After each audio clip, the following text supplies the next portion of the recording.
Bagamat hindi pa nga tuloy ang nailalatag ni Senate Minority Leader Alan Cayetano ang kanyang proposal, ay sinabi niya na umaasa siya na iko-konsidera ng Senate Impeachment Court ang pakikipag-usap sa Sandigan Bayan para makadalo nga sina Senator Jinggoy Estrada at maging si Senator Rodante Marcoleta sa paglilitis laban kay Vice President Sara Duterte. I do know that Senator Jinggoy is under suspension, but there's an argument to be made that the impeachment court is sui generis.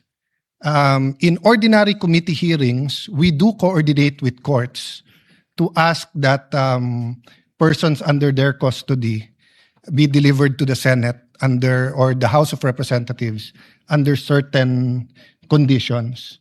So I'd like to formally ask, Mr. President, that this court consider that. I will submit whether you'd rather have a caucus or a in-camera discussion, or if you want us all to submit our legal opinion. I wouldn't also mind the prosecution and defense weighing in. Dagdag pa nga niya kung tunay na nais daw nila na maging impartial sila o patas sa pagtalakay ng paglilitis, ay mahalaga raw na hayaan nila na makadalo ang mga ito. Samantala sinabi naman niya na may pakiramdam daw siya na dahil sa politika ang pagkakakulong ng dalawa. Sa kabilang banda, naniniwala naman senador na mas dadagdag daw o titibay ang integridad ng Senado kung sakaling makadalo ang mga ito.